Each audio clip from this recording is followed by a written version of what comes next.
leg piece ꯑꯃ ꯍꯥꯟꯅ ꯈꯣꯠꯀꯦ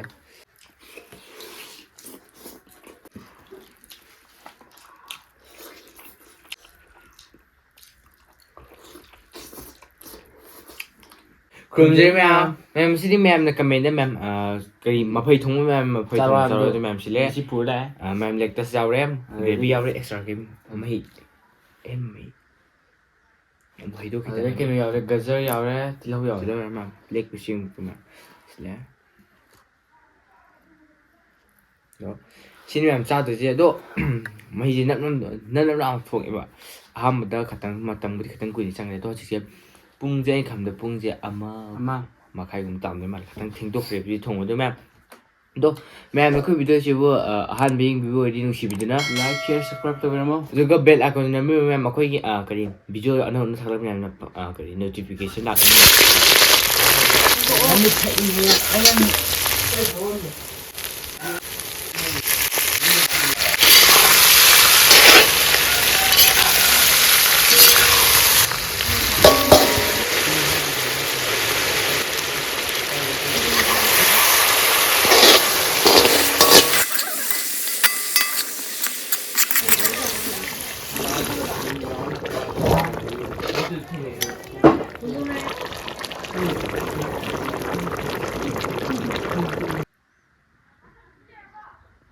ꯑꯗꯣ ꯆꯥꯕ ꯍꯧꯔꯒꯦ ꯆꯥꯕ ꯍꯧꯔꯁꯤ ꯃꯍꯤꯁꯤ ꯍꯩꯖꯔꯁꯨ ꯑꯣꯀꯦ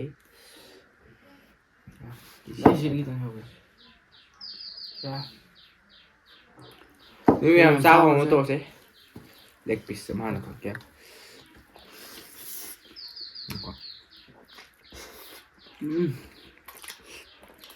ꯋꯥ ꯃꯍꯥꯎꯁꯤꯗꯤ ꯍꯥꯎꯋꯤ ꯃꯌꯥꯝ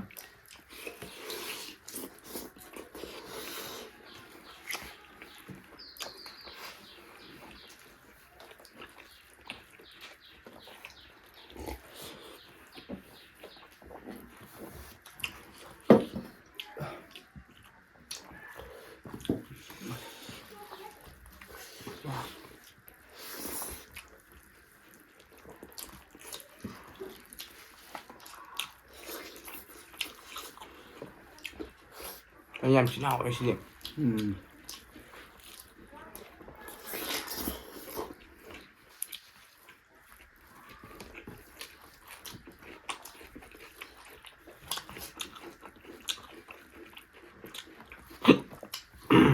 ꯍꯨꯟꯗ꯭ꯔꯥ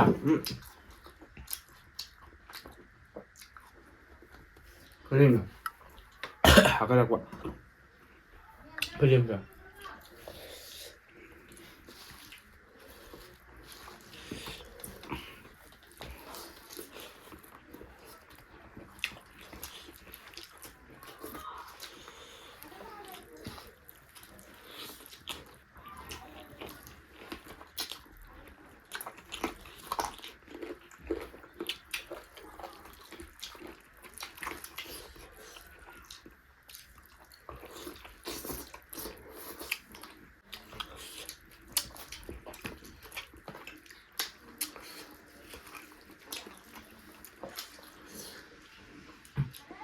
ꯄ꯭ꯂꯦꯠ ꯑꯃ ꯊꯝꯒꯗ꯭ꯔꯥ ꯑꯩꯅ ꯃꯔꯨ ꯍꯥꯞꯀꯦꯅ ꯌꯦꯡꯅ ꯃꯥꯜꯂꯦ ꯁꯤ ꯁꯥꯏꯠ ꯊꯝꯃꯒꯦ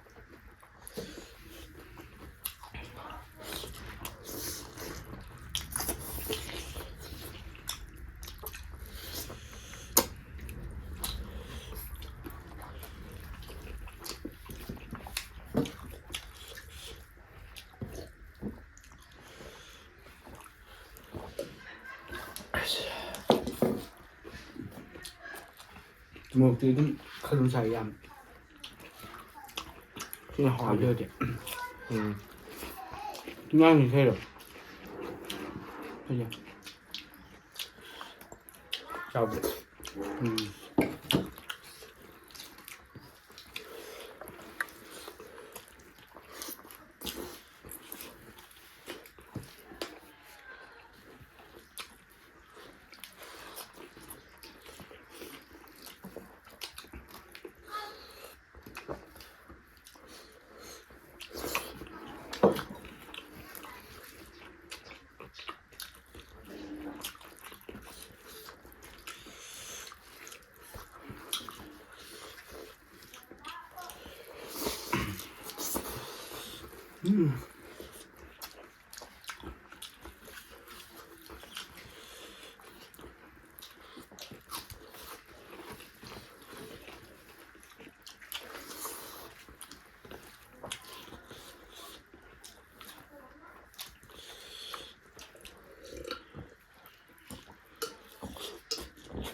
Mai sakal. Mai gì? Chay bên sao?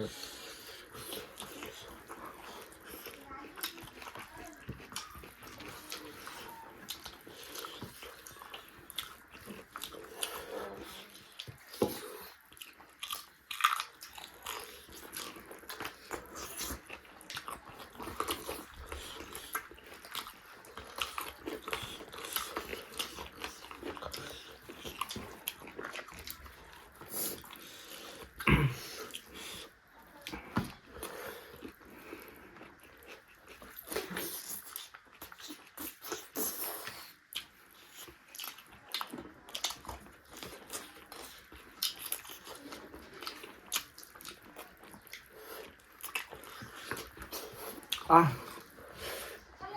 vậy mà tôi cũng bị dịch ra bạn đó.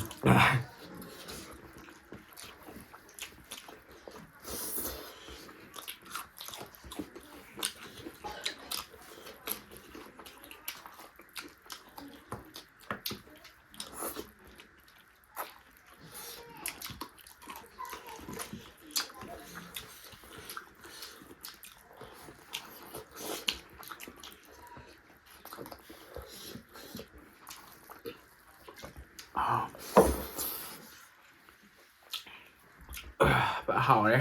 Xin rồi này. Thế hả?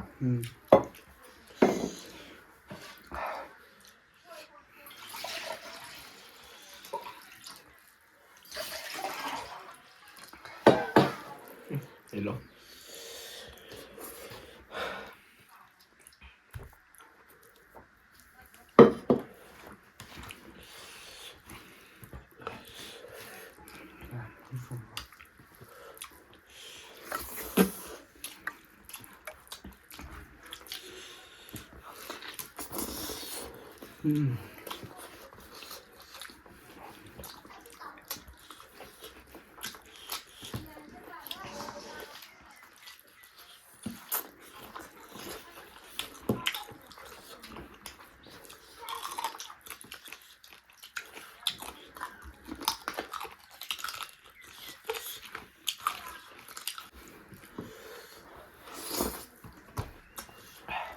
Em dạo ông đấy.